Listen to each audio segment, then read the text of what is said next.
भागवतानं शिकवलं. म्हणून गीता भागवत करीती श्रवण. म्हणून तुकोबराय आम्हाला शेवटचा प्रश्न सांगा की गीता आणि भागवत हे श्रवण करतात त्यांच्याविषयी आपलं काय मत आहे?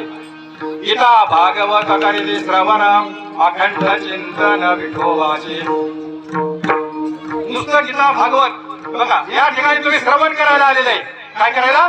गीता भागवत करीती श्रवण अखंड चिंतन विठोबाचे. म्हणून जे ऐकण्यासाठी मी काय साधन काय आपला आपुले ऐका जो असे जागता धन्य माता पिता तयाचिया मुळी कन्या पुत्र होते ते सात्विक तयाचा हरी वाटे देवा.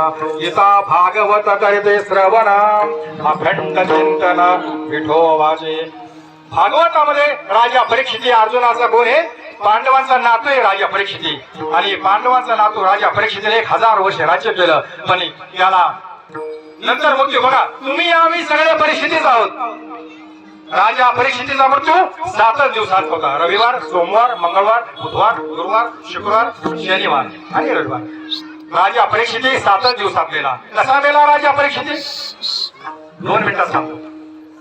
राजा परीक्षिती अत्यंत पुण्यवान होता, पुण्यशील राजा होता, पांडवांचा नातू.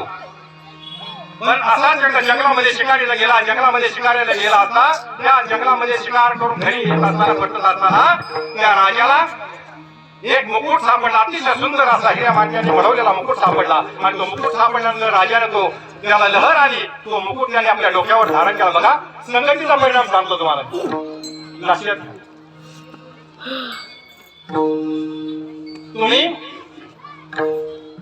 खराब माणसाचे कपडे जरी वापरले, लक्षात ठेवा बरं का, लक्षात ठेवा शब्द. नालायकाच्या नादी लागल्यावर जर तुम्ही नालायक होणारच, याच्यात काहीच फरक नाही.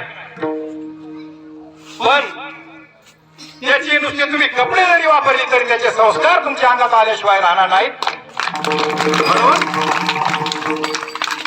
हे संस्कार जर तुम्हाला टाळायचे असेल तर त्या चांगल्या माणसाची संगती करा. म्हणून नारळ फोडल्याशिवाय, लक्षात घ्या, नारळ फोडल्याशिवाय कळत नाही तो नाचता आहे का चांगला आहे. आणि माणूस जोडल्याशिवाय कळत नाही काय लायकीचा आहे.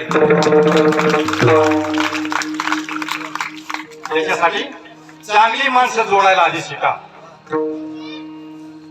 नारळ फोडला तरच कळतो हे नाचते का चांगले. तसा माणूस जोडून बघा, त्याच्याशी मैत्री केल्यावरच माणूस बोलतो हा किती नालायक. म्हणून मला सांगायचं तात्पर्य काय की राजा परीक्षिती अजूनही 1000 वर्ष राज्य करू शकला असता, परंतु तो अधोगतीला काय केला? त्यांनी संगती केली. कुणाची? मुकुटाची. त्याने तो मुकुट परिधान केला. त्याला लहर आली ते मुकुट परिधान करण्याची. त्याने तो मुकुट परिधान केला आणि त्याच्या डोक्यात वाईट विचार सुरू झालं. तो मुकुट कोणाचा होता? एका राक्षसाचा होता.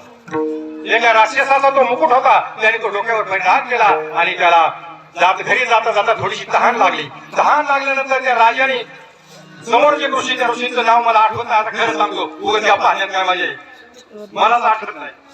हा, शमिक ऋषी. त्या ऋषींचं ते तपश्चर्याला बसले होते आणि याला तहान लागली होती राजाला. पण ते ऋषी हाका मारून झाले तरी ते ऋषीला काय जाग आली नाही. ते ध्यानच न बसले होते, परमेश्वराचं नामचिंतन ते करत बसले होते. आणि त्यांना 2 हाका मारले. काय करता ते जगात त्यांची समाधिस्थ झाले होते. त्याच्यामुळे त्यांना काहीच कळलं नाही. आणि त्या राजाला लहर आली. त्याने आपला बाण काढला आणि त्या ठिकाणी तक्षक नावाचा सर्प मेलेला होता, जिवंत पण नव्हता. तक्षक नावाचा मेलेला सर्प राजाने आपल्या बाणावर चढवला आणि असा बाण मारला. माझ्या हातात बाण नाही, घाबरू नका. राजाने असा बाण मारला आणि तो सर्प त्या शमिक ऋषीच्या गळ्यामध्ये अडकवला. शमिक ऋषीच्या मुलाने बघितलं आणि तत्क्षणी राजाला शाप दिला की तुझा मृत्यू तक्षक नावाचा सर्प चावूनच होईल. आणि म्हणून तक्षकाच्या दंशाने परीक्षितीचा मृत्यू झाला. तुम्ही आम्ही सुद्धा तक्षकच आहोत. आपला हे मृत्यू तक्षकाने होणार आहे. कशावर? कसं काय? तुम्ही म्हणता त्याचा उपयोग परीक्षितीला, आम्हाला काय? तुम्ही म्हणा त्याचा उपयोग परीक्षितीला, त्याचा उपयोग आम्हाला काय? तुम्ही आम्ही सर्वजण परीक्षितीच आहोत. कसं काय? संसाराला सर्प म्हटलेला आहे. संसाराला काय म्हटलंय? सर्प. सर्प विखार पांढरा. संसाराला भिकारी सर्प म्हटलेला आहे आणि असा हा सर्प तुम्हा आम्हाला सर्वांना चावलेला आहे. पूर्वीचा काळ ज्याला साप चावला त्याला वृंदावनाच्या पारावर नेलं जायचं, त्याला तिखट मिरची करून लिंबाचा पाला खायला घाला जायचं आणि त्याला विचारलं जायचं की बाबा रे पाला कसा लागतो? तो धर्माला मिरची कडू गोड लागते आणि लिंबाचा पालाही गोड लागतो. तर समजावं बीज चांगलंच फिरलेलं आहे. आणि तुम्हाला आम्हाला जो साप चावलेला आहे, जो संसार रूपी आपल्याला जो सर्प चावलेला आहे, त्यामुळे आपल्याला संसार रूपी कडू गुळ गोड लागतो आणि परमार्थ रूपी गोड असणारा गुळ कडू लागतो. म्हणून विषयाचा पडिपाडू गोड कडू विषय तो गोड शिवाशी झाला. आणि म्हणून तुम्हाला आम्हाला जो सर्प चावलेला आहे तक्षकाच्या, तुम्ही आम्ही त्या तक्षक सर्पाच्या दंशानेच म्हणणार आहोत. म्हणून गीता भागवत करीते श्रवण, म्हणून कसं जगावं आणि कसं मरावं याच्यासाठी भागवते.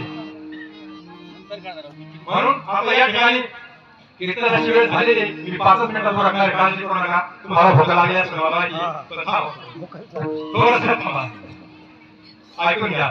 गीता भागवत करीते श्रवण अखंड चिंतन विठोबाचे. मी काय सांगितलं? गीता प्रेम म्हटलं की माता, शास्त्र म्हटलं की गीता आणि पतिव्रता म्हटलं की सीता. मी काय सांगितलं मगाशी? जगाच्या पुण्याची ताकद या भगवान श्रीरामचंद्रामध्ये आहे. त्यालाही रडवण्याची ताकद, रडवण्याची कमी या गुणामध्ये आहे. कौशल्य मातेमध्ये ज्यावेळी प्रभू रामचंद्र वनवासाला वना जाता रघुनंदन, वना जाता रघुनंदन, गळते गायचे लोचन, पाकिट आणतो पैसे भरले कीर्तन करायला द्यायचे. रामचंद्र भगवान त्यावेळेला भाषाने उलट दगड सुद्धा हुलून पडायला लागले.